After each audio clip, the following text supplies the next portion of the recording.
Thank you, everyone, and welcome to the Federal Communications Commission's public.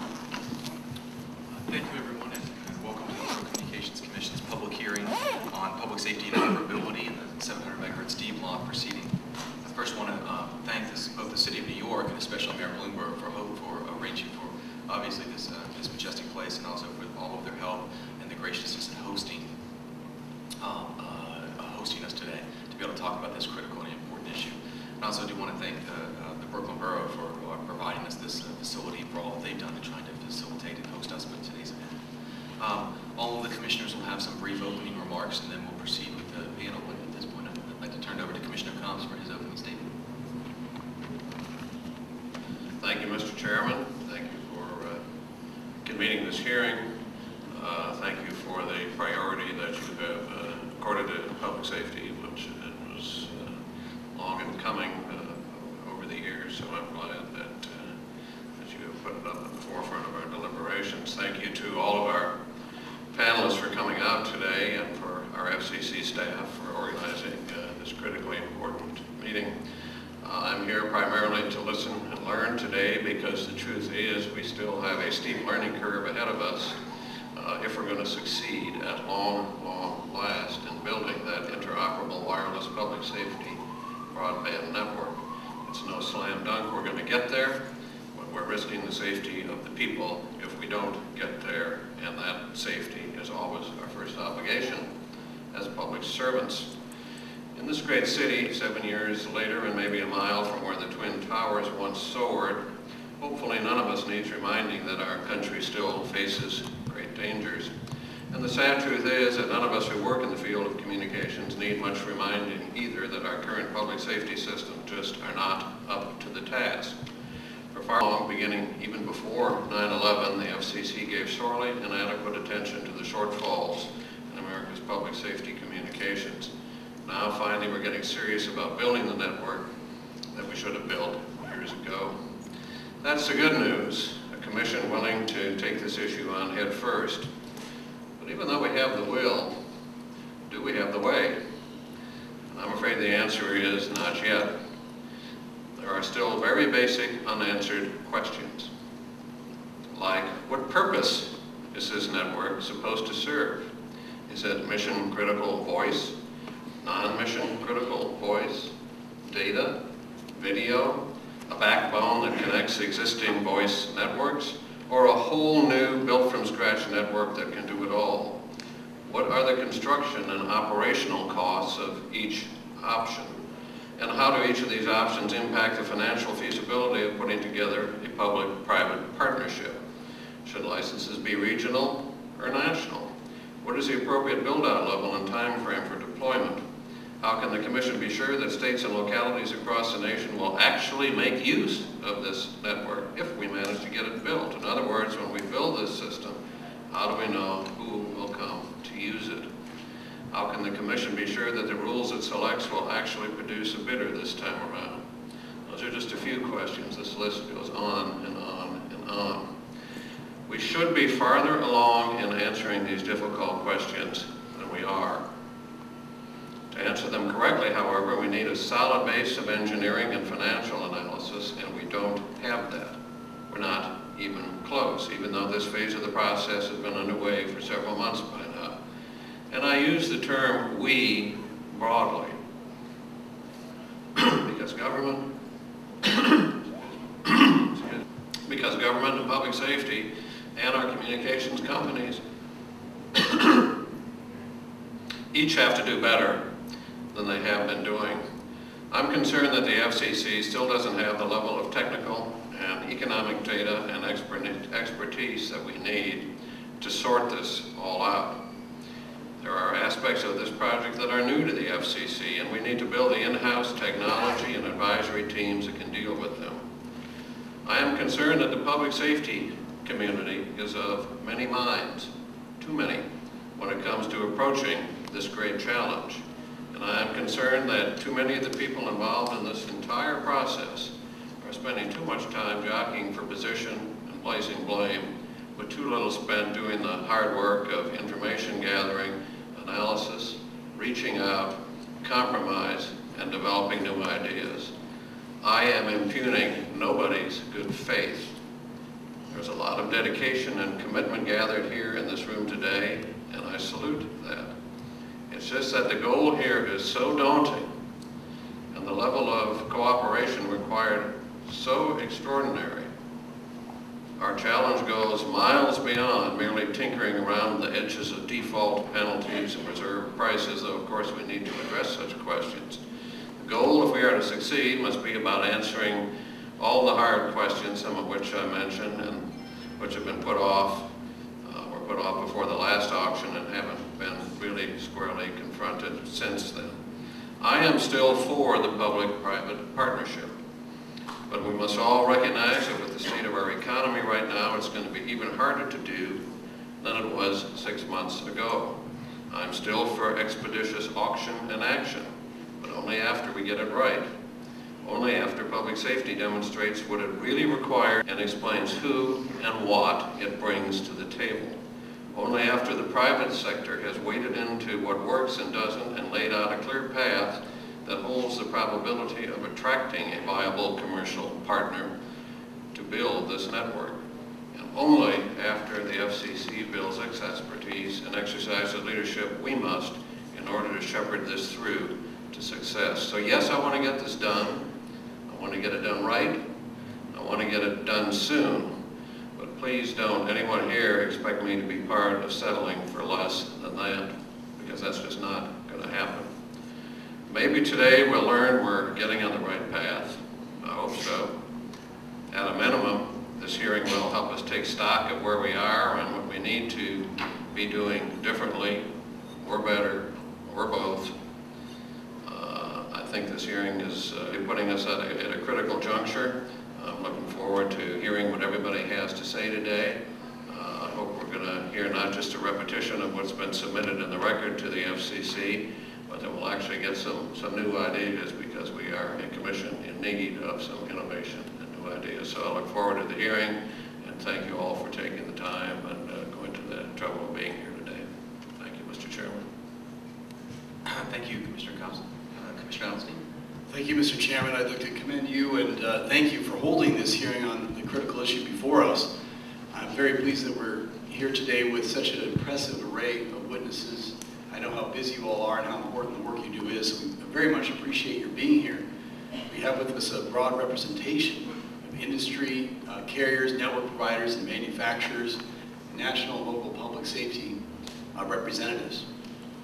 So once again, we're at a critical juncture, as Commissioner Cobb said, in developing rules to bring about a nationwide interoperable safety. Your input is really critical at this particular time, given the huge challenges that we face.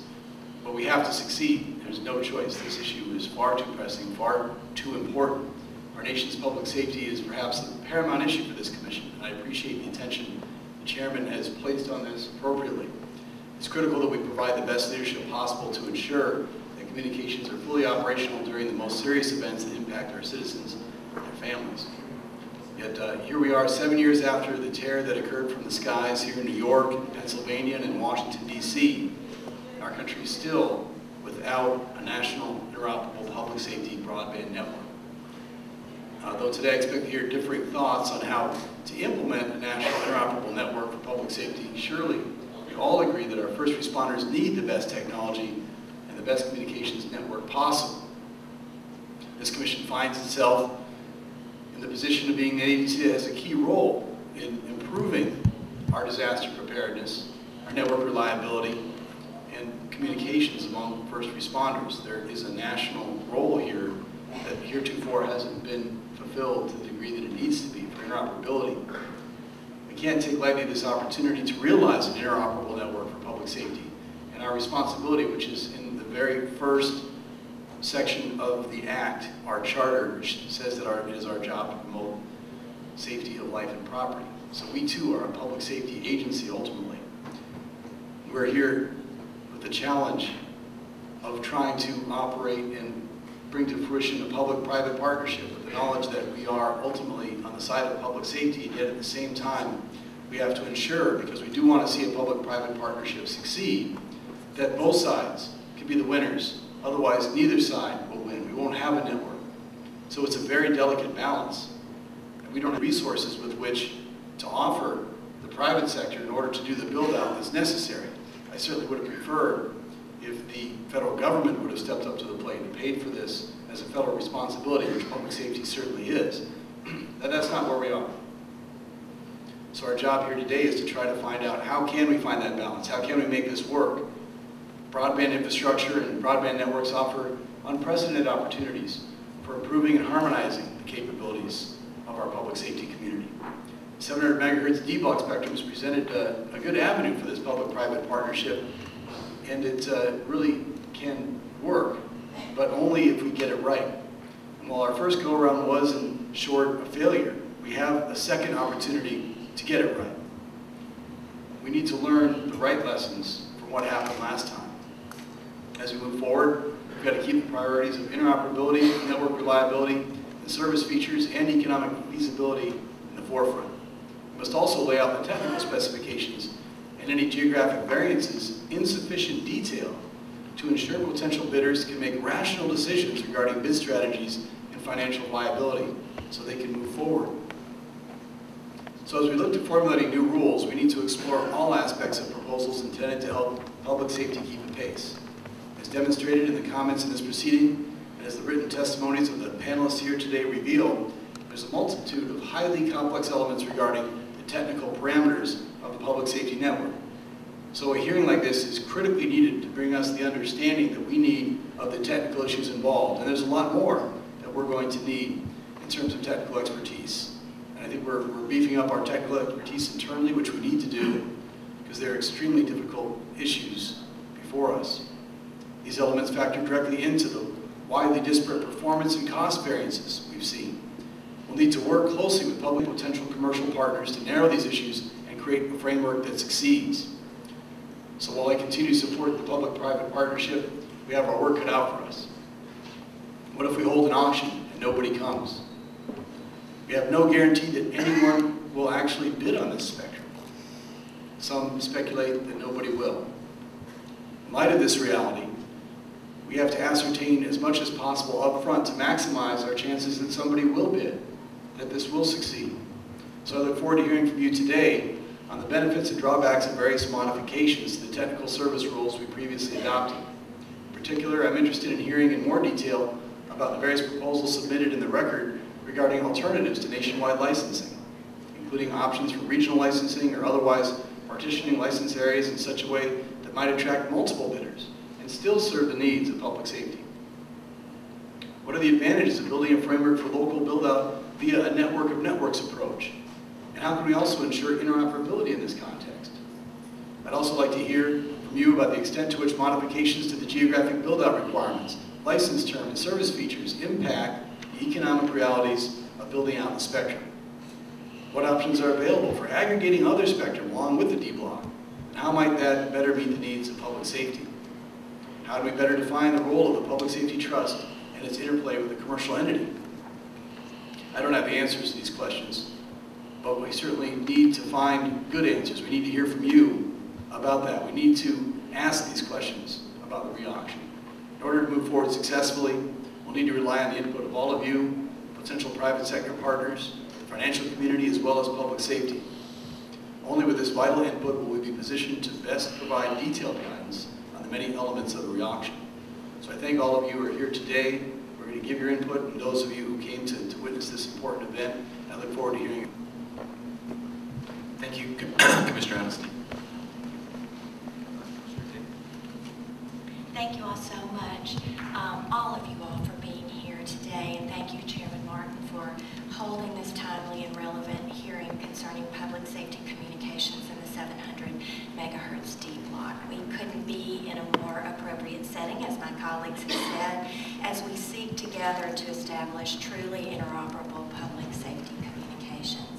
I'm so pleased that we have all of you all, in addition to other panels representing police officers, fire chiefs, first responders, public safety representatives, and all of those of you all who have taken time to be here and been part of this proceeding for quite a while.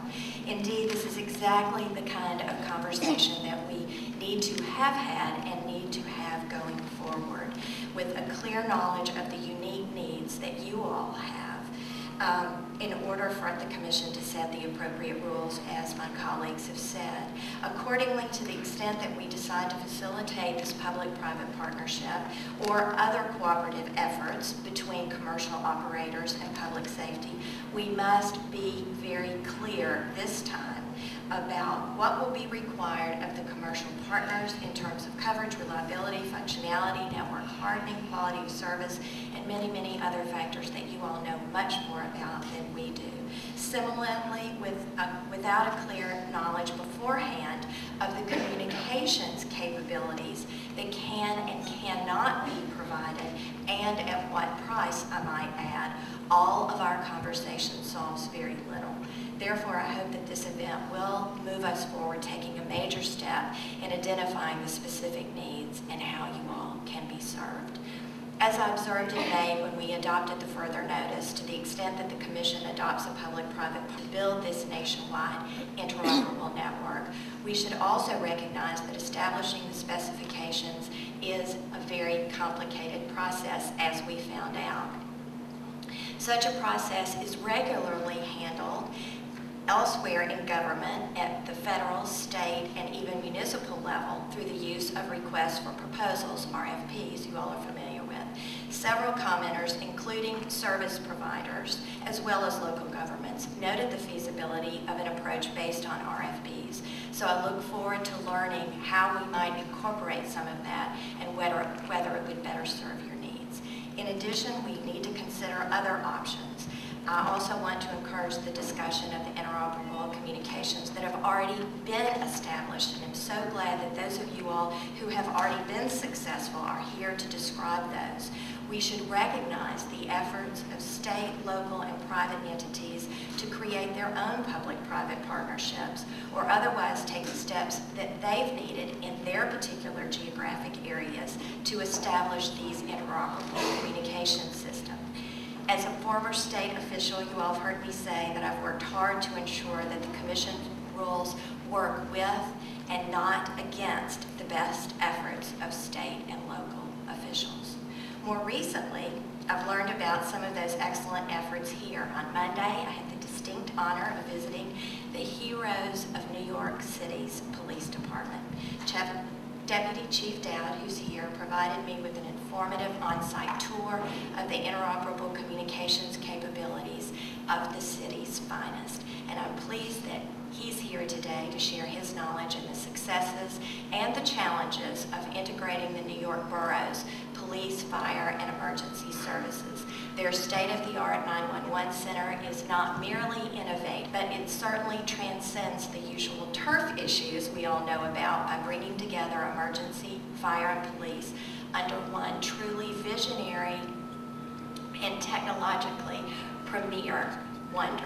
In May, I also toured the site of another recent national tragedy, this time learning about public safety communications facilities in New Orleans and the surrounding parishes. Again, a first-hand view of local government's efforts that have already created interoperable communications for first responders.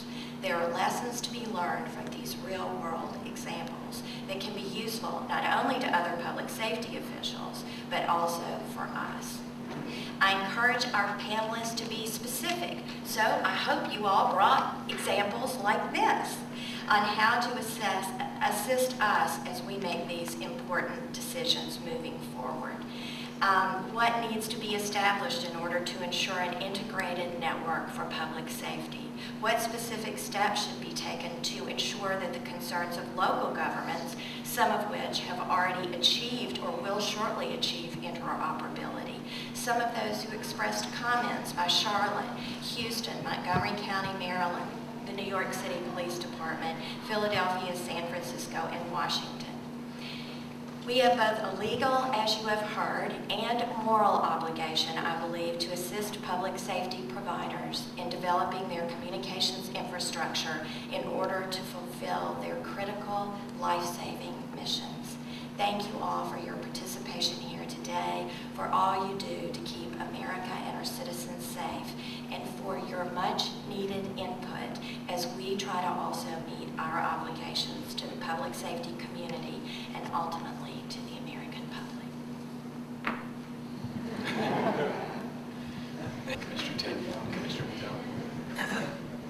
Thank you, Mr. Chairman, and thank you to all the native New Yorkers for having us here in Brooklyn today.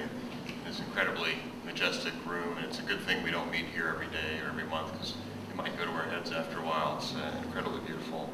And thank you not only for your presence here today, but for your leadership on these issues, which are so important to America's security.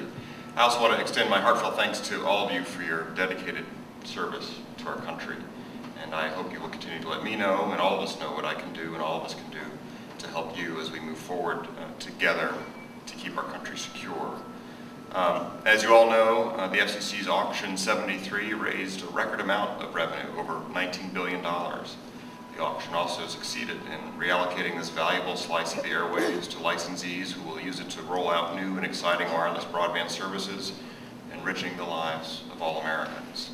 Nonetheless, we are here today because the FCC failed to entice a winning bidder to build a state-of-the-art, nationwide, interoperable network for America's public safety users. And today gives us another opportunity to move beyond rhetoric and analyze the lessons learned and move forward together in a positive and constructive manner. Last summer's 700 megahertz order included a plan to spark a public-private partnership by allocating 10 megahertz of spectrum for public safety use, known as the D block. The spectrum was added on top of the 24 megahertz Congress allocated to public safety way back in 1997. The Commission created this framework after working closely with the public safety community, and I supported it.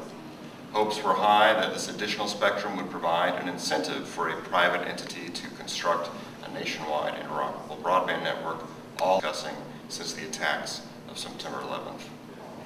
Even though public safety already had at its disposal 97 megahertz of spectrum in total to serve America's approximately 2 million public safety users, including 24 megahertz in the 700 megahertz band and 50 megahertz in the 4.9 gigahertz band, the Commission went out of its way to allocate an additional 10 megahertz above and beyond what Congress gave. We did this to try to create an incentive for the private side of the public-private partnership to invest risk capital to build a nationwide public safety network suitable for 21st century challenges. In the absence of congressionally appropriated funding for this network, as Commissioner Adelstein pointed out, the Commission concluded that this type of public-private partnership was the best way to jumpstart funding and construction. And the Chairman deserves a great deal of credit for taking this step when we were not compelled to do so by Congress.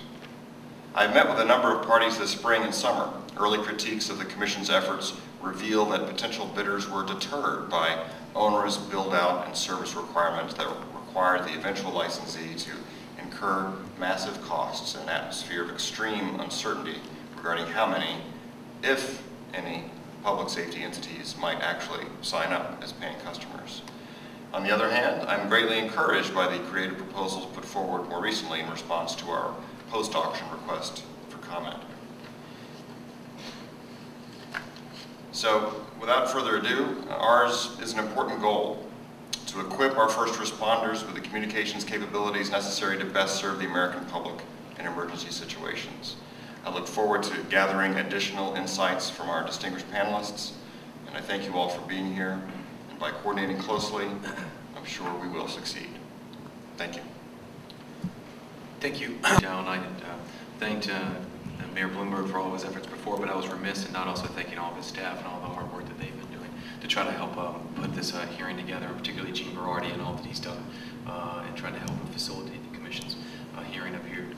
I also do want to start out, like all the other commissioners, in thanking all the panelists, both for testifying today, especially those members of the public safety community who are on the first panel, but also for all the work that you end up doing to protect all of us. So we appreciate all of the efforts that we all do. I think it's critical that we all hear from those who can speak firsthand about the critical communications needs that first responders have, as we'll hear mainly on the first panel today.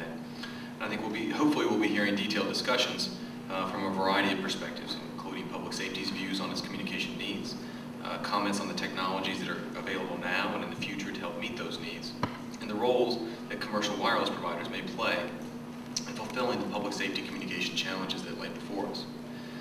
think everyone in the room can agree that we have no greater responsibility as public officials than meeting the needs of public safety. As part of the Federal Communications Commission, we live up to the obligations placed on us by Congress, that Mr. Adelstein mentioned, of promoting the safety of life and property through the use of wire and radio communications. And I think that us working to ensure that first responders have the communications tools that they need to get the job done is a critical aspect of us fulfilling that obligation.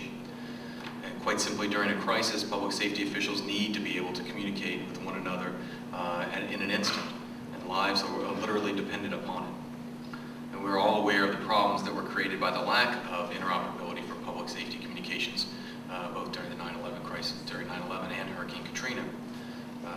It's only fitting that we're here today, just across the river from Lower Manhattan, to hear from experts about solving the communications issues that were placed in such stark contrast nearly 7 years ago during the terrorist attacks, which is a substantial toll on our country. It's imperative that this commission recognize the challenges and provide a communication solution for our nation's first responders that will ultimately be available to everyone, regardless of the uniform that they are wearing or the community or town in which they live. And it's well past time for us to try to remedy this situation, and I remain committed to finding a solution that will facilitate a nationwide interoperable broadband network for public safety. Last summer, the Commission unanimously adopted the public safety private partnership approach that the other commissioners have all mentioned as an innovative means to try to address this critical need. Many national and public safety organizations supported a public-private partnership as the approach that they believed and that the Commission did was the best chance to make a nationwide network a reality. And while I and some of my colleagues, Commissioner Adelstein mentioned this morning, I think Commissioner Cox has in the past, would have preferred for public safety to have their own funding to build a network, the simple reality was that the funding remains a significant challenge with respect to local public safety officials and interoperability. And in the absence of any financial resources to build a public safety network dedicated to public safety, I believe that this was the best option that we had. And I agree with Commissioner Cox as he expressed this morning that I continue to believe we should explore ways in which we can help facilitate using the D block as a tool to achieve a nationwide interoperable public safety network. I also recognize that we need to learn from the outcome of the last auction, recognizing that our decision ultimately must be informed by the continuing need for a truly nationwide interoperable broadband network for public safety to use during times of an emergency. Now, I believe that we, at this point, need to be able to turn a critical eye on the specific parameters of a nationwide public safety network. How will it be used and by whom?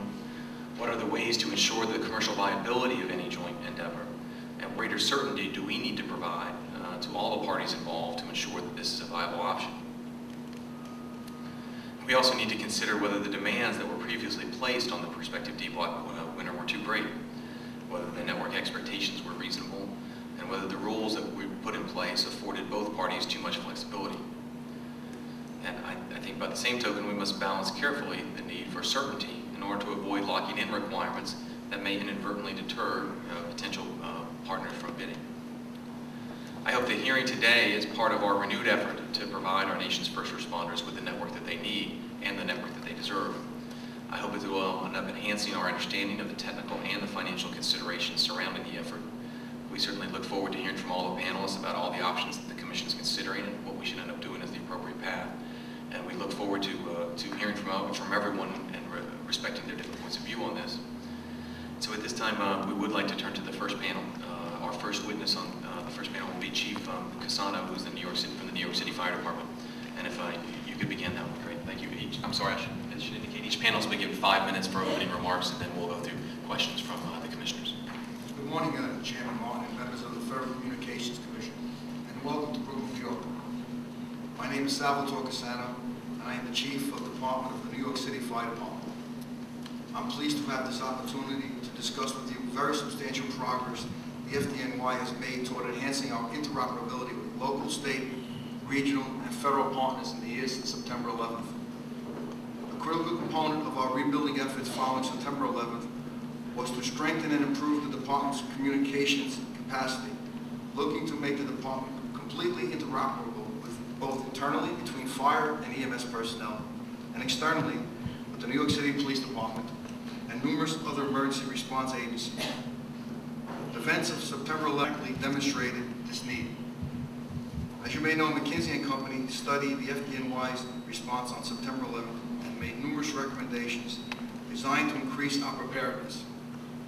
The FDNY embraced McKinsey report recommendations, including those aimed at strengthening our communications capabilities.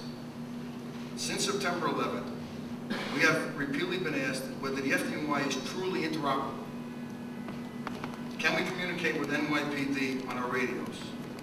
Can our emergency medical service personnel communicate electronically with our FDNY fire personnel?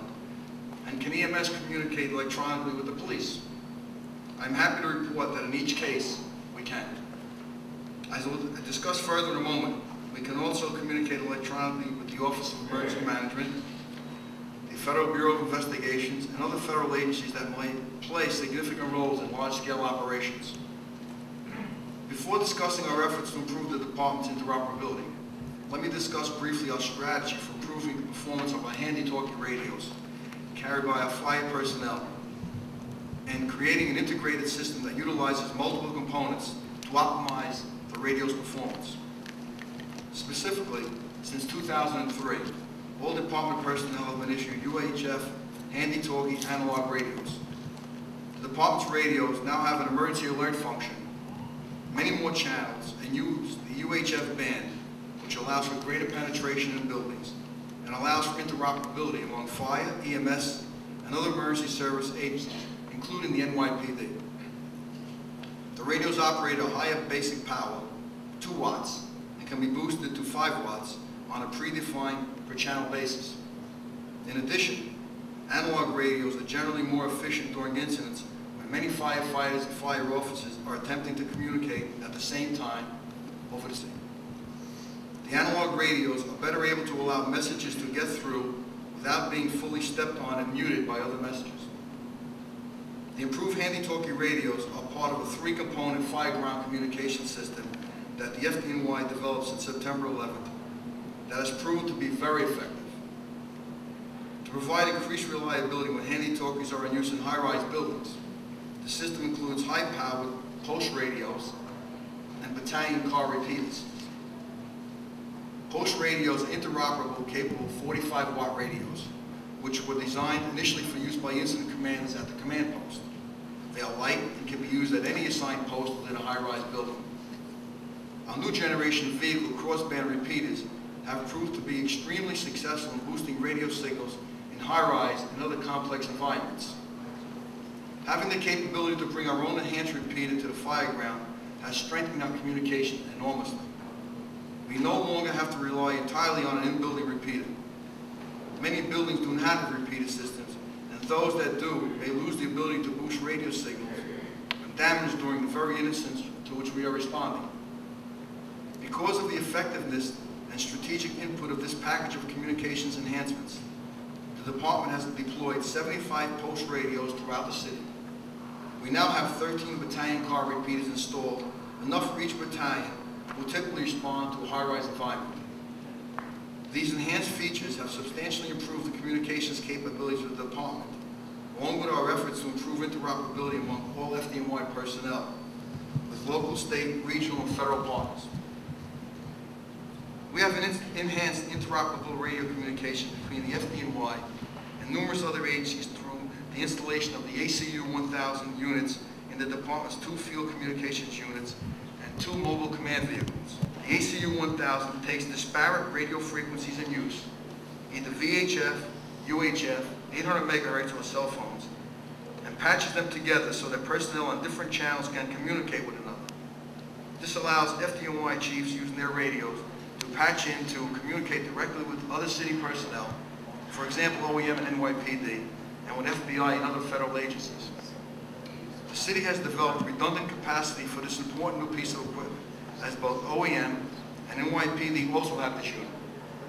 In addition, all FDNY Special Operations Command personnel, chiefs, and the Special Operations Command support ladder companies have the capability to communicate directly with the NYPD on a dedicated tactical channel, which we call TAC-U.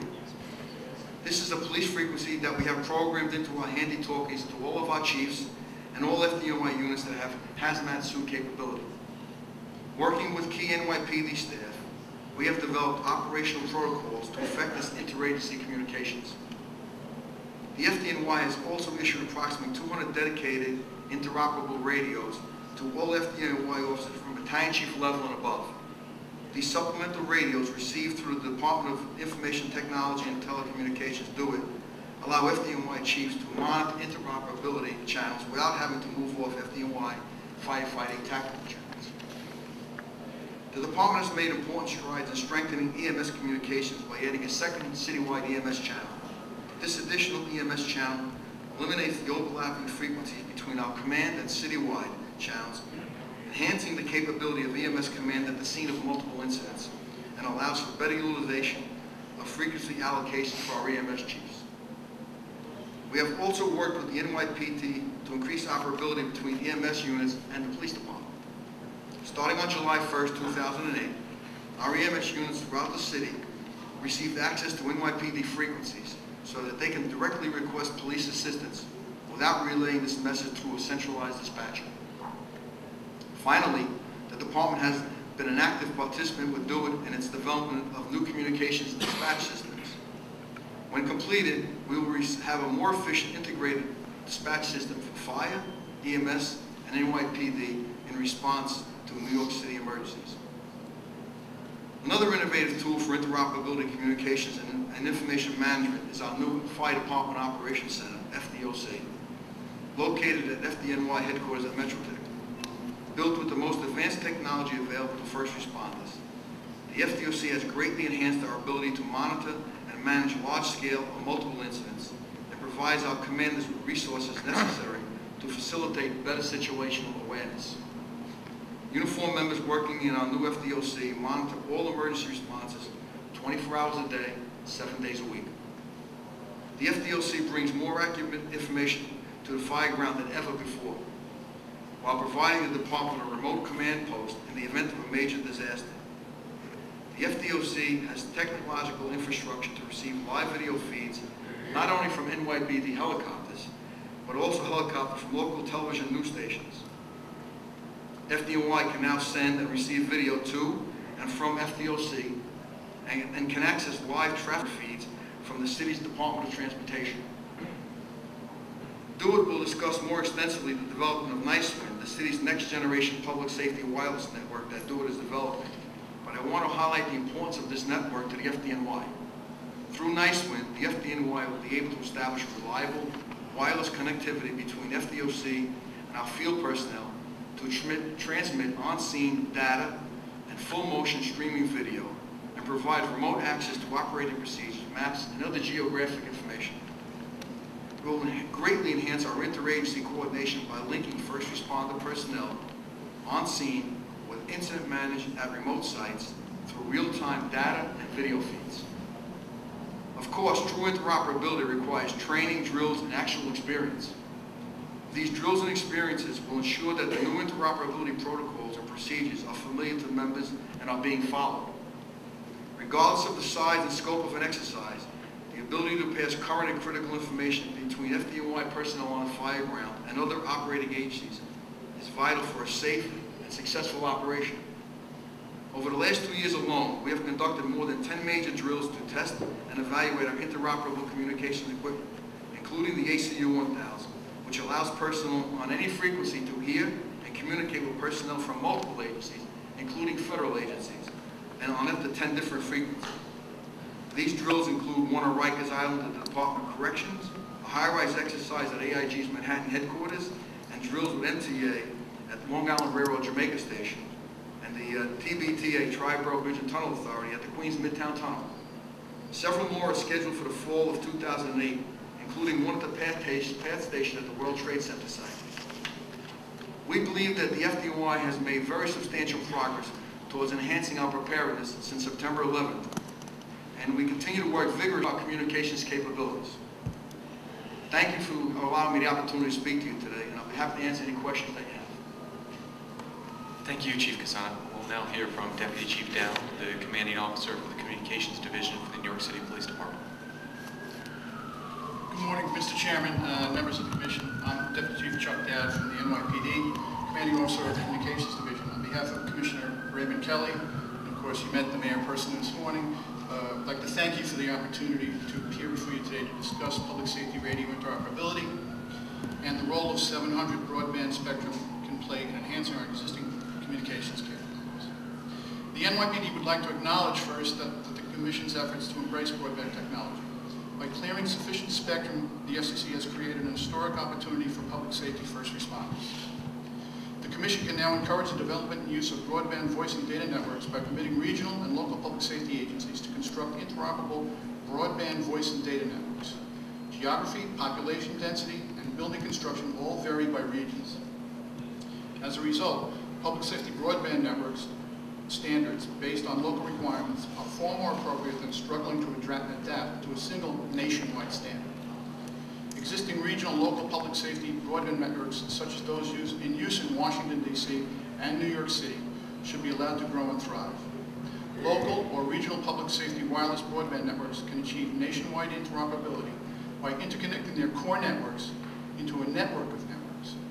The public will be better served if the FCC mandates the development of standards at the applications and air interface level. We further believe that investing scarce financial resources in narrowband technology is fiscally and spectrally inefficient. Narrowband solutions simply cannot deliver broadband features and functions. The 700 megahertz broadband spectrum can serve as a mechanism for safety agencies to migrate mission-critical voice and data communications to a next-generation radio network, which we believe will be an integrated broadband voice and data solution. The 700 megahertz public safety band is most appropriate frequency band for this application, and it provides an outdoor propagation coverage footprint sufficiently large to ensure adequate coverage while providing indoor coverage greater than existing commercial wireless networks. These propagation characteristics are particularly beneficial for public safety network deployments in dense urban areas. We also believe that the technology employed in future public safety radio systems will closely mirror the technology that's being deployed by commercial wireless networks, and that the next generation broadband solution will provide voice capabilities that will meet the stringent requirements of public safety. Adopting this technology will bring the added benefit of substantially reducing the costs associated with the network. The NYPD supports the model of a nationwide broadband interoperability network of networks in 700. We are looking for the Commission and Congress to allow the NYPD to build a broadband mission-critical voice and data network in 700 that fits that model. Allocating this spectrum to public safety will encourage other public safety first responders to migrate to new technologies operating in a single national public safety band rather than maintaining a patchwork of public safety networks on a variety of frequency bands. Consolidation into a single public safety band inherently promotes interoperability at all operational levels. Land mobile radio has been relatively stagnant because the FCC's rules do not encourage the development of new technology or the adoption of existing but more efficient use of spectrum. History has shown that technology drives the regulatory process, as illustrated by today's hearing. The FCC rightfully abandoned the 700 wideband model for data interoperability in favor of a broadband approach, due in part to the overwhelming success of commercial broadband wireless networks. By allowing public safety to leverage new technology and move with non-land mobile solutions, we will bring new functionality to the users sooner rather than later. The wireless industry and the Commission share common goals of spectral efficiency and network interoperability. Wireless network operators seek to maximize their customer base and allow their customers to access networks outside their coverage area. Since spectrum is a limited and expensive resource, it is in the public safety's interest to develop wireless networks that are spectrally efficient and interoperable with other networks. We see support for our position in the filings of other cities. Both Philadelphia and San Francisco filed comments in support of local or regional public safety broadband networks as opposed to a proposed national network. We also see manufacturers publicly expressing interest in developing broadband mission-critical voice and data networks for public safety. The Commission has indicated to us that the mission-critical voice communications is consistent with the intent of the latest NPR. Since the overall financial goal of the auction was met during the first phase, the Commission should not re-auction the D-block spectrum and should appeal to Congress to permit the allocation of this spectrum immediately to public safety. The suggestion by some that reducing network performance requirements may attract potential bidders to a second auction, in our view, is fatally flawed because the resulting commercial network will be attractive to public safety. By acting to combine the 10 megahertz of D-block with the 10 megahertz of public safety broadband spectrum already assigned, the Commission would create a contiguous block of spectrum that is large enough to accommodate both public safety mission critical voice and data. I'd like to thank the Commission for this opportunity today to present what the NYPD is pleased to be a solution that is in the interest of public safety. I'm happy to answer any questions you have. Thank you, Deputy Chief Down. We'll now hear from and welcome John Farmer, who was the former Attorney General of New Jersey and who was a senior counsel on the 9/11 Commission. Thank you, Mr. Chairman. Good morning, everybody. I want to thank the Commission for inviting me to testify here this morning on a subject that is so critical to our public safety and our national security. The challenge of communicating effectively during a crisis is one I have both experienced personally as Chief Counsel to Governor Whitman and as Attorney General of New Jersey, and was studied as Senior Counsel to the 9/11 Commission. And I should note, as a prefatory comment, that the 9/11 Commission no longer exists, and its successor entity, the Public Discourse Project, is also no longer in existence. So while I'm testifying in the spirit of the work of those two entities, I'm testifying really for myself. So you can take whatever I say with that grain of salt. I will never forget the helpless feeling on the day of 9/11 of having to resort to messenger relays because the New Jersey State Police radio antenna went down with the Twin Towers. Nor will I soon forget the sometimes heartrending accounts of first responders in New York City and at the Pentagon as they described the difficulties they faced that morning in communicating within and across departments and across channels. Those experiences informed the recommendations made by the 9/11 Commission, and they will inform the views I will present here this morning. In addressing the needs of the emergency response community in a post-9/11 world, the 9/11 Commission recommended public safety organizations, chief administrative officers, state emergency management agencies, and the Department of Homeland Security itself should develop a focus within the emergency responder community. Critical to the development of that regional focus would be the improvement of crisis communications capacity. The Commission stated the inability to communicate was a critical element at the World Trade Center, Pentagon, and Somerset County, Pennsylvania crash sites where multiple agencies and jurisdictions responded. The occurrence of this problem at these very different sites is strong evidence that compatible and adequate communications among public safety organizations at the local, state, and federal levels remains an important problem. Critical to solving that communications problem and thus to helping to develop a regional emergency response focus, the Commission believed, was the dedication of increased bandwidth for public safety purposes. Accordingly, the Commission strongly recommended that Congress should support pending legislation which provides for the expedited and increased assignment of radio spectrum for public safety purposes. A year after the Commission disbanded, its successor organization, the Public Discourse Project, noted that the President had indeed signed that legislation in January 2006, reallocating analog broadcast spectrum, including the provision of additional bandwidth for public safety purposes. The PDP also noted, however, that the transfer of broadcast spectrum to first responders did not take place until February 2009. The PDP's recommendation was that first responders should not have to wait 3 more years. Congress should mandate the reallocation of broadcast spectrum for public safety purposes by January 1, 2007, or the earliest possible date. Although this recommendation of the PDP was not followed, I quote it because it underscores the urgency with which the Commission and successor agencies felt this issue should be treated. As this Commission deliberates over what approach to take after the failure of the D-block auction, we are now more than halfway through 2008 and approaching the 7th anniversary of the September 11th attacks. At this late date, a critical consideration in deciding the particular approach that should be adopted by the FCC must be the amount of time it will take to reallocate the bandwidth effectively. In addition to timing, I believe that this Commission should be guided in deliberations over how to reallocate the D-block by 2 other critical factors.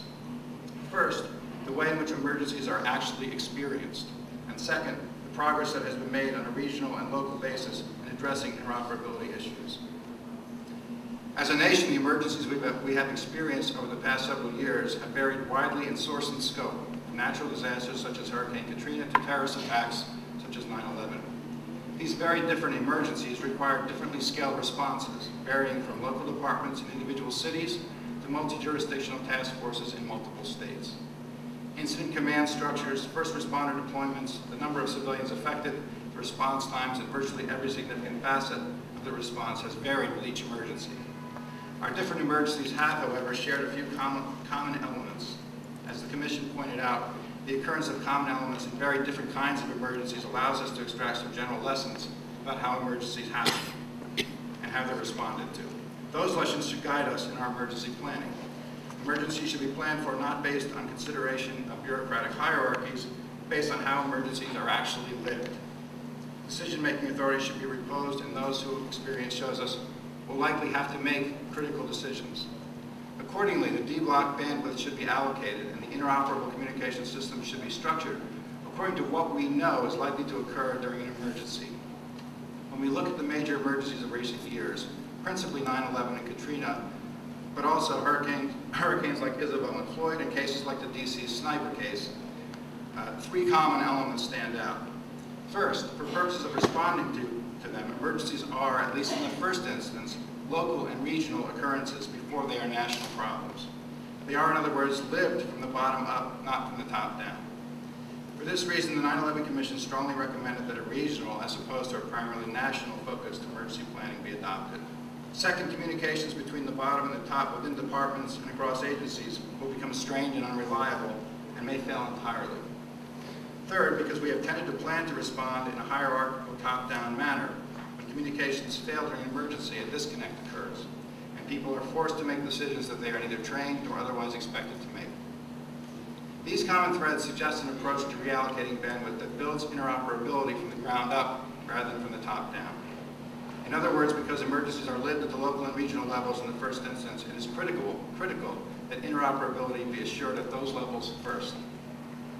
As reflected in the submissions of New York, Washington, D.C., San Francisco, and other cities, substantial progress has been and can be made at those levels in the near term. Allocation of D-block bandwidth to these efforts will accelerate this progress. There is nothing wrong per se with the goal of nationwide interoperability. The way that emergencies actually happen, however, suggests that the best way to achieve interoperability nationwide is by first building it locally and regionally, and then interconnecting the regional interoperable networks. There is also nothing inherently incompatible, in my view, between a regionally focused approach and the notion of public-private partnerships. In fact, such an approach would comport with the structure of the industry, with differing companies offering varying regional strengths and presences. The reality in some circumstances of opposing incentives, the reluctance, for instance, of a private company to service remote areas critical to public safety, could be addressed by establishing the partnerships based on a public utility model where universal service is mandated, but a modest return on investment is assured. Perhaps most important, by building on the efforts to achieve interoperability at the local and regional levels that have already taken place, as evidenced in submissions to this commission, a regional approach can accomplish the desired improvement in crisis communications with the urgency that the 9/11 Commission thought was appropriate. Thank you for your time and attention. Thank you, Mr. Farmer. We're now here from Bob Gers from APCO, the Association of Public Safety Communications Officials. Thank you, Chairman Martin, Commissioners Copps, Adelstein, Tate, and McDowell for the opportunity to be before you today. My name is Robert Gers, and I serve as Director of Legal and Government Affairs for the Association of Public Safety Communications Officials, APCO, the nation's oldest and largest public safety communications organization. APCO strongly supports the formation of a national, interoperable broadband public safety communications network. We firmly believe that the most viable means of achieving such a network is through a network sharing agreement between a national public safety broadband licensee and the winner of the adjacent D-block of commercial spectrum. Absent extraordinary and unprecedented federal grants, no other available approach will provide the funding for a nationwide public safety broadband network. Wireless broadband communications provide exciting new opportunities for improved public safety operations. However, many of those benefits could be lost if public safety broadband systems are deployed in the same manner as most land mobile systems have been deployed in the past. A national broadband network would ensure that all public safety agencies, regardless of their size, location, expertise, or financial resources, would have the same opportunities to take advantage of the new world of broadband communications. Absent a national network, only those few agencies with substantial resources and expertise will be able to provide their first responders with state-of-the-art broadband communications. The result would be islands of robust and probably incompatible public safety broadband networks surrounded by vast unserved areas. A national network would provide users with a single technology standard, giving them the ability to acquire off-the-shelf technologies, substantially lower costs. They would also be freed of the obligation to construct costly and duplicative broadband infrastructure. A national broadband network might also provide a common link to improve interoperability among all types of public safety communication systems. The national network also creates the opportunity to form a public-private partnership with the deep block licensee. It's difficult to imagine such an arrangement with a patchwork of local, state, or regional licensees across the nation. A national public-private partnership provides the most viable means for funding such a national broadband capability. I will now address a few of the requirements for a national broadband network. Public safety has specific requirements that cannot be met by a purely commercial service provider. In general, public safety agencies need priority access, comprehensive coverage, high capacity and throughput levels, extremely low outage rates, hardened facilities, and redundancy. The challenge is to develop specific specifications for those requirements that are sufficient to meet public safety needs, but are also economically viable for a shared public-private network. We believe that our recent comments and those from other public safety organizations lay the foundation for finding that balance. APCO believes that it's unrealistic to expect that the national broadband network will be able to provide sufficient coverage or reliability to replace most mission-critical voice communications now provided over land mobile radio systems. On the other hand, data and video capabilities of the national broadband network must still be offered at much higher levels of coverage and reliability than networks designed for commercial use. Intermittent service, reductions in throughput, extended outages, and other deficiencies common to commercial networks are unacceptable for any form of public safety communication. One of the challenges of a broadband network is that we will not know exactly how the network will be used until it's deployed. Just as even the most visionary of technologists could not have predicted 10 years ago the extraordinary array of internet applications available today, we cannot predict with certainty how public safety personnel will use wireless broadband capability in the future. What is clear is that public safety agencies will use the network only if it provides fast, reliable coverage when and where they need it. In a shared network environment, priority access will be especially important. APCO recommends that 50% of the capacity of the shared network be subject to ruthless preemption for public safety use, and that 50% of the capacity should be available exclusively for commercial services, absent a catastrophic event. The record before the FCC also provides guidance regarding technical requirements related to coverage, capacity, throughput, and quality of service for the network.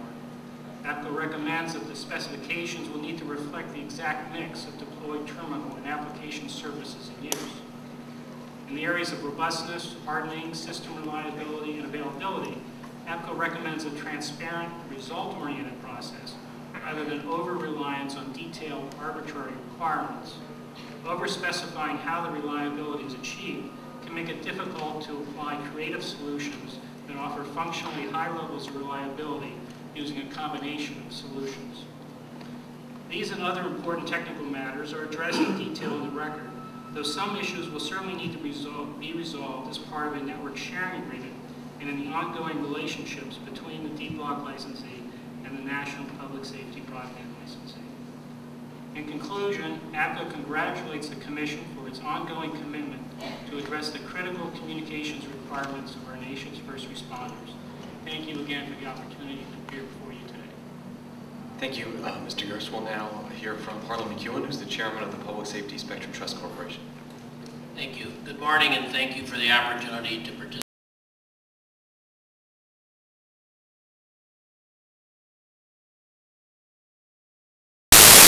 You advocating that we should have a focus on local and regional as opposed to a nationwide network initially, that we could solve the overall interoperability by a focus on applications and interface as opposed to just a one nationwide network, and that you thought that we should be, I think you said, allocating the 700 megahertz spectrum to public safety because the commercial auction had already been enough of a success that we don't need to be trying to auction it off at all. We should just be providing public safety with these kind of conditions. Is that kind of a rough summary of your kind of proposal?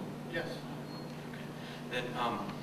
Then, Mr. Farmer, I heard, I think I heard you agreeing with both the urgency of that and also with the regional or ground-up approach as opposed to top-down. I think that's the way you describe it. Is that? That's correct. Okay. The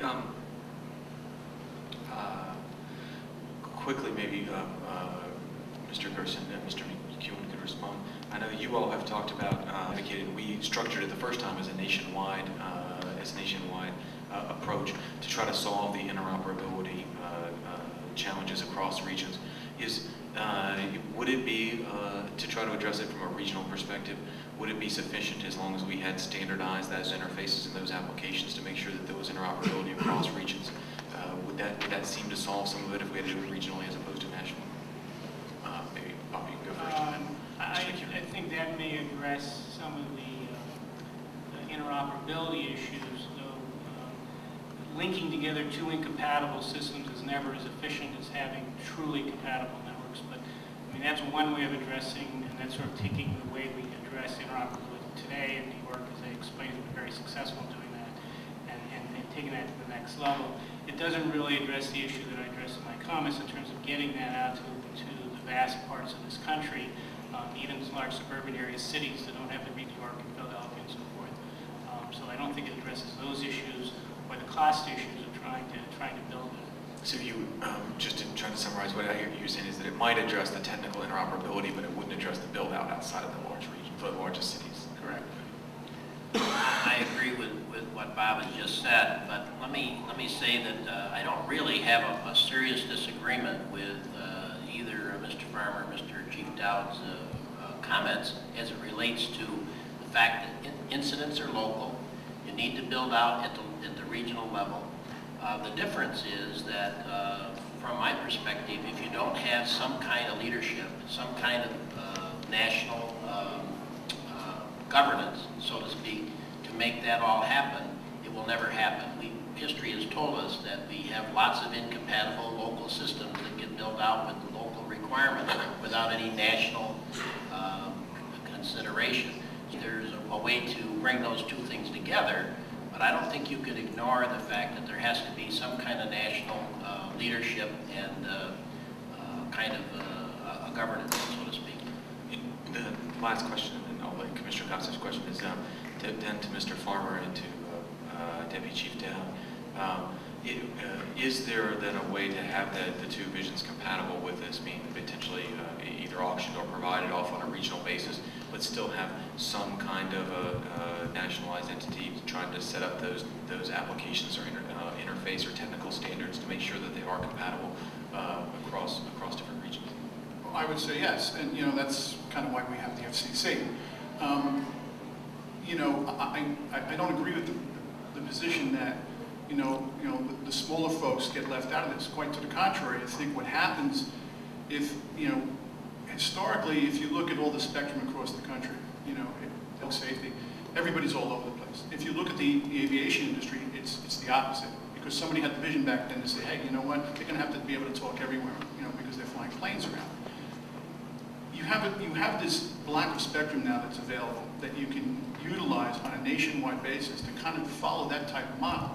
And it's clear to us, at least, that the technology is clearly going to broadband, and to follow the commercial lead and to build to public safety requirements, I think is the way to go. And there's no reason why you couldn't do that on a regionalized basis. And by the way, the cost savings by using the same equipment that the commercial builders are using would be ideal. And we're not absolutely excluding partnerships with commercial entities. We just don't think that it should be from a top-down model. It should be from bottom up, and we should be deciding who we partner with. Are they meeting the stringent we have? One of the commission members used the term onerous. I take a little issue with that. I think it's more stringent. Give an example. Last night we had in Manhattan on the police radio system, we had a backhaul outage of T3 lines that knocked out our main and secondary system for voice radio communications in Manhattan. We had to go to our fallback emergency control station over-the-air system. It works fine. These are the kinds of things that commercial carriers look at and say, well, I don't know if you need all that. You need all that. I just wanted to add that, I think the two approaches are compatible, and the link, I think, is that national leadership should be exerted in the direction of ensuring that the regional interoperability systems interface in a way that they have never done before. See, Mr. McEwen, it seems like he's shaking his head. So That's exactly, I think, the way it has to be. Commissioner Cobbs? Yeah, first of all, let me commend Chief Casano, Chief Dowd both for the impressive work that they have obviously undertaken since 9/11 to strengthen and fortify this city's emergency communications. Suppose, though, let me ask each of you that what actually happens as we go down the path suggested by Mr. Gerst and Mr. McEwen, we have the auction, we build the nationwide system. Would it be your recommendation that the New York City Fire Department and the Police Department opt into that new system? You know, our experience with any large entity like that has what, in my view, and I think in the police department's view, would in effect become a monopoly, responsiveness to the needs of public safety, again, to the levels of redundancy that we require. In my view, I just don't see us utilizing it. You know, some of the comments that I've heard made recently, the requirements were too stringent. We should reduce them. You know, somebody mentioned a particular percentage at a recent communications conference that we should reduce it to, and my response was, well, what police and firefighters are you going to tell them? What are you going to tell them the other 5 or 10% of lack of coverage is going to be? You know, I think there's a big impression out there that this broadband network excludes voice. No one in the FCC that I've spoken to has indicated that there's any prohibition about doing mission critical voice. And there's a big pull there to get to that.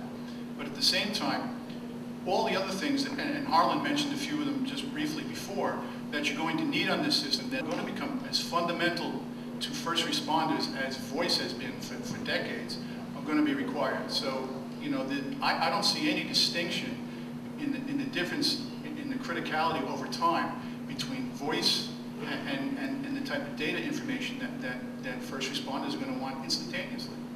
And once they start to use it, are going to expect it all the time. In the same way they expect the voice system to be up 100% of the time. Chief Casano, would you be similarly less than totally enthusiastic about opting into a system like I this? agree with Let me ask you a question. What if you two disagreed, and one of you thought it was a pretty good idea, and one thought it wasn't such a good idea? How would that decision? That would never happen. That's the interoperability piece that we've worked on for 7 years here. But in the jurisdiction here, would that get resolved so that there would be a unified voice going forward, or could you eventually one of you saying okay and one not? I'm sure that we would work it out with Chuck and people that work for Chuck and myself and City Hall and do it. This is one entity. This isn't the police department speaking for the police department, the fire department speaking for the fire department. We're going to work and see what's best for the city. But I do agree with Inspector Dowd in that we cannot allow the requirements to be lessened. I mean, from the lesson that we learned on September 11th, and myself in particular, in being in our operations center that did not have any of the capabilities that we have today. We need to have voice, data, and video so that our situational awareness provides for the safety of not only our firefighters and our police, but the public that we serve. What kind of video are you talking about now? Video from helicopters, from cameras, remote cameras, so we can get that back. Well, let me ask Mr. McEwen and Mr. Gerson, how can they have confidence that people are going to actually come and make use of this, especially when they have so many jurisdictions and maybe share the attitude we have seen here or already have a voice or voice plus land mobile radio systems that they're using today? What kind of level of confidence are we going to have that if we go through all of this, that the system is actually going to be used? Well, I would just say that we have every intention to work with local authorities like the FDNY and NYPD and regional people to make this useful for their purposes. This is the whole purpose of the exercise. It isn't to build some magical thing in Washington. It is to serve their needs, and we would have to have a lot of dialogue with those regional and local people. I hear them saying that they need the same things that we're talking about in a national vision. All they want to make sure is that they have a significant voice in how it's built for their particular needs. I see no incompatibility with those two things. Commissioner, I think one of the problems that are often faced is public safety and APCO members are in this position all the time. Always want something more than frankly they can afford, and the problem that we see in this case is that there are an awful lot of agencies out there of all sizes all over the country that they're not going to do. The option isn't going to be use this network or build their own. For a lot of it's going to be use this network or not do anything. And so our goal is to try to find that line where we provide sufficient reliability coverage so that you can have useful voice data. It may not be mission critical in all cases, information, so that public safety agencies have the use of this tool and will use it, because for many that's going to be their only option. To what extent do you think we understand the attitudes of the many or more disparate public safety agencies out there? I mean, is there some kind of surveying you do to really kind of get a picture of who's enthused and who's not enthused about this, who can afford to participate, who can't, who won't? Commissioner, it's something that for 20 years I've been trying to find the answer to as a representative of the public safety community. It is a very disparate community.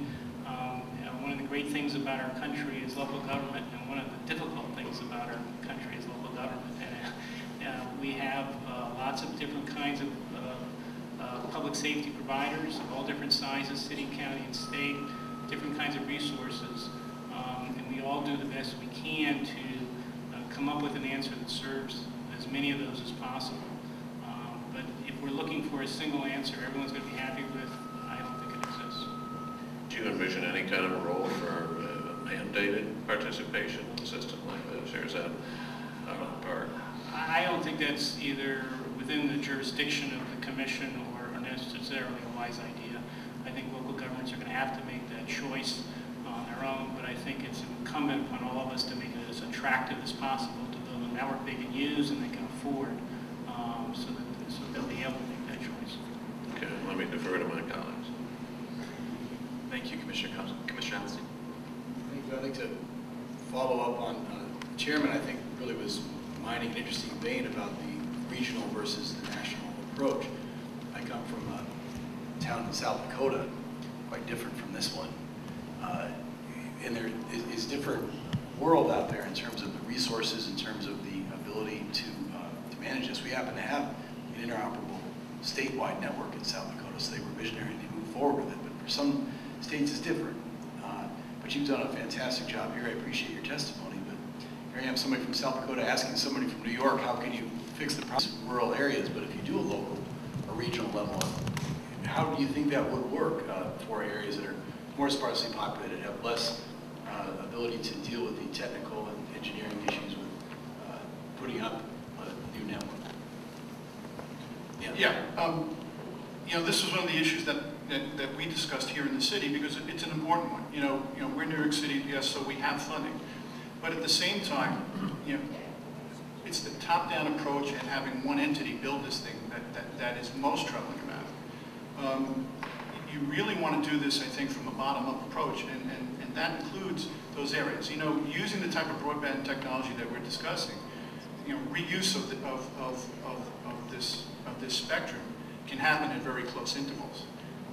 One of the advantages that a place like that, and we discussed that, you know, a place that doesn't have the resources or the staffing to understand, the expertise to understand, you know, the technical aspects of this. If they chose to enter into a public-private partnership on a regionalized basis, we'd have no objection to that as long as they met certain, you know, air interface standards and requirements following that technology. And the big advantage here that the FCC has created is by clearing a big contiguous chunk of spectrum that everybody in public safety can use instead of being all over the place. That way you can be interoperable at the front end, very economically, by the way, and not just interoperable at the back end, connecting networks together. That's good, but it's not as good as being interoperable at the front end, showing up with your device and being able to work on somebody else's network. And again, there are commonalities that you can have there in pursuing those technologies where you would be able to do that. And I think, that there's a cost associated no matter what. I think following that technology reduces the cost for everybody, so I think it's an even greater advance, like a small town in South Dakota. Bob or Arlen, do you have any thoughts on how a local or regional approach might impact build-out in rural areas? I think it's going to be extremely difficult. I mean, it's not going to be easy with a national approach either, but I think it's going to be extremely difficult in your home state to be able to do this, to build the infrastructure for the relatively small number of users at issue. If there's a national network, especially if it's a network that has a commercial element to it, so it's being built for all the citizens, if you will, of the state, who are going to be using it potentially as either consumers or their public safety personnel. I think that builds a better economic case for them. I've been toiling in this field for a long time, and I am a strict proponent of local, control over things. But in this case, I can tell you, my experience is very clearly on the side that trying to build a network of networks without some national funding scheme, some kind of leadership, is just not going to work. That's why we don't have interoperability in this country now in any kind of even regional areas. So I'm convinced that you have to build the two together with some kind of national scheme that takes into account each local area's needs. If you were to rely on local funding in South Dakota to build out this network, I would almost guarantee you it'll be a lot longer than it might be to get the federal funding that's necessary in New York City to do it. Commissioner, one other issue that I find, and this is true of our membership, who are typically the communications experts in their particular communities, is that there's been a brain drain into the commercial sector, and as is the case in so many other areas. And so for a lot of agencies, it's hard enough to have the expertise to manage their existing land mobile networks, to design, manage, operate something we're talking about here. Unfortunately, is beyond the human capability of so many agencies out there, including some pretty big ones. And so that's another factor that I think leads to, and has led, for example, at a smaller scale, Steve Proctor's in the land mobile environment, by combining a lot of smaller jurisdictions into a regional land mobile network. That's sort of a step in that direction, and we're saying that in the broadband world, we really have to go to that next step to a national network. Is there an experience in Utah we could build on here? All the things you're discussing are exactly what we go through every day. We have a couple of major cities in Utah that do not use UCAN. We have built a bridge between them. They do it on a regionalized basis. But there's an overall arching governance structure that brings those two parties together to make sure that we're not building in separate veins and not moving in different directions. Coming from a rural state as I do, if this service were available and one agency purchased it and was satisfied with it, it would sell itself to the other agencies in our network. And I think that's true in most public safety services. The reason we started so small was because nobody believed we could do this. Nobody could believe it could be done, even in this small geographical area in Salt Lake City. And once we started getting the network up and an officer in one city used it and said, hey, this is pretty great, and then the fireman in another city used it and said, this is really cool, we can talk back to each other, the system sold itself. And we went from the 4,000 anticipated to 20,000 as fast as we could build. I think that's very true of what this network will do, on a much larger scale, obviously. Commissioner Tate. I want to say I'm not adopting whomever gave me this map, but the reason I'm holding this map up is because sometimes I think it's good to actually say what are we trying to do and what are we trying to cover. So if you look at the map of the United States and you think New York City has done this incredible job with interoperability, the whole state of Utah, Commissioner Adelstein just said South Dakota, so I started marking off states. I've been down to all the areas around Louisiana. I've talked to folks out in the Phoenix area. We have other commenters on the record. So when you start doing that, and they have these structures that are working, and we talked about opt-in or opt-out. So I guess so I don't want anyone to get the idea that we only have 2 examples. We have examples all over this country, and I think we all ought to get educated about what they are doing. So I guess maybe from Mr. Proctor and then Chief Dowd to hear, how would you see yourselves fitting in if we established some kind of structure, whether it's a PSST or some overarching structure? Would you just say, sure, we'll be glad to follow your specs so that we can utilize the 700 megahertz if and when we need to, but we don't want to be part of a structure telling us what to do? I mean, so I'm just kind of interested practically if we set this up in how your organizations would deal with that. I'm sorry, and Chief has done it. If the public safety broadband trust wagon came to Utah and they were talking about what they were going to do, the first thing I'd do is sit down with them and say, where can we partner together? Where can we share sites? Where can we share towers?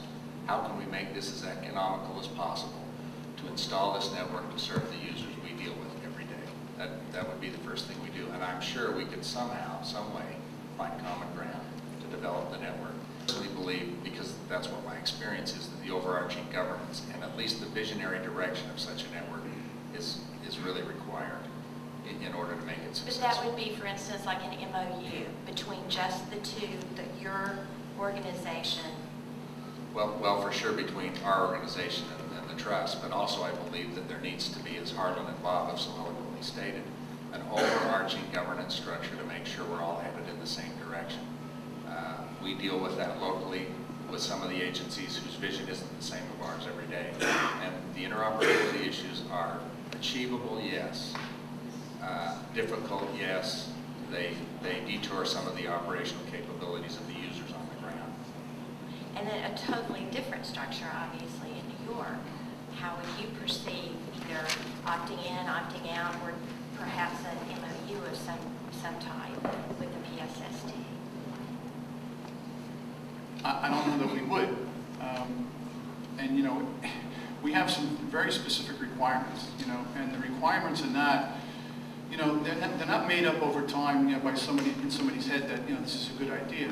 They're essentially based on our experiences. So the level of redundancies and the way the systems work are based on the experiences that we've had, you know. So you're in an environment here in New York City, you know, where there are 8 million people, you know, there are 30,000 phone calls to 911 a day, you know, 5,000 police dispatches alone, and I forget how many the fire department has.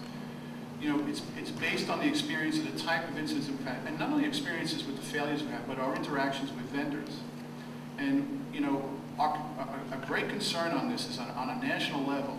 If you give this to one person, that they will quickly, as we have seen with other companies that are essentially de facto monopolies in certain areas, they become very unresponsive to your requirements.